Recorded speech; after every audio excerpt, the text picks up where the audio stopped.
Bonjour et bienvenue dans ce podcast du Labo des Jeux. Aujourd'hui, on se parle de Power Tricks. Analyse, avis, questions d'actualité, c'est le podcast du Labo des Jeux.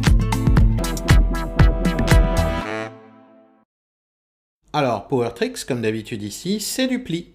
En must follow, avec de l'atout, avec des bonus, avec plein de choses, et ça va changer à chaque partie. C'est d'ailleurs la première chose sur laquelle vous allez passer du temps, la mise en place. Alors, en fait, il y a plein de decks différents dans la boîte de jeu. Vous avez déjà, pour commencer, la grande classique, 4 couleurs.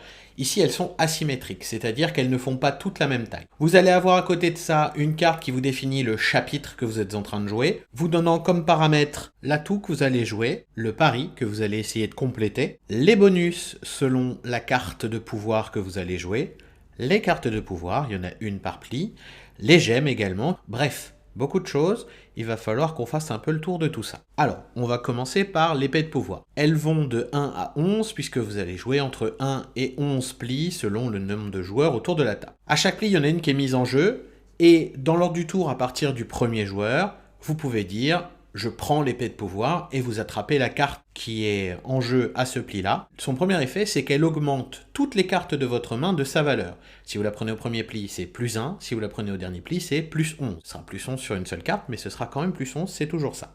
La deuxième chose, c'est que quand vous prenez l'épée de pouvoir, vous avez le droit à une gemme qui donne un pouvoir asymétrique à chacun. On a de plus la carte de votre pari, c'est-à-dire que le jeu dit à cette manche, il faut faire 3 plis. Si vous faites 3 plis, félicitations, vous avez réussi votre pari. À quoi ça sert ? Eh bien, il y a une autre carte encore qui est mise en jeu et qui dit si vous avez pris l'épée de pouvoir plus 4 et que vous avez réussi exactement votre pari, je vous donne X points de victoire supplémentaires à la fin de cette manche. Donc vous pouvez essayer de remplir ce paramètre-là pour faire des points tout simplement. Sinon, vous ferez des points sur les plis.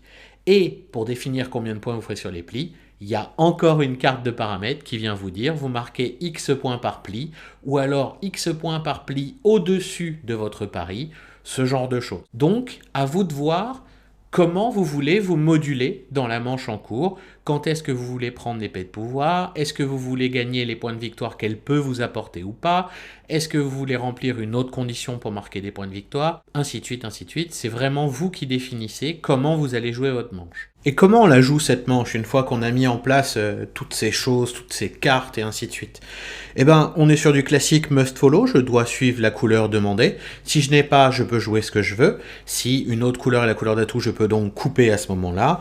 Comme d'habitude, la carte la plus forte jouée dans l'atout gagne le pli. S'il n'y a pas d'atout, la carte la plus forte dans la couleur demandée gagne le pli. Et après, pour le scoring, ça va une fois de plus dépendre de la manche à laquelle vous êtes et des cartes qui ont été mises en place au début.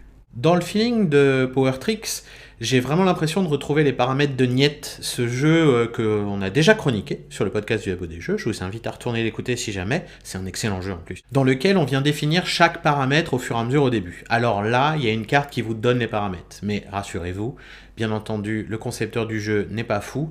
Le dernier chapitre, c'est chaque joueur choisit un des paramètres pour la manche qu'on va jouer par la suite. Le jeu est touffu parce qu'il a plein de choses et qui va vous demander vraiment d'analyser profondément votre main pour savoir ce que vous voulez faire, ce que vous pensez réussir, à quel moment attraper cette épée de pouvoir, quel pouvoir prendre en association avec elle et ainsi de suite.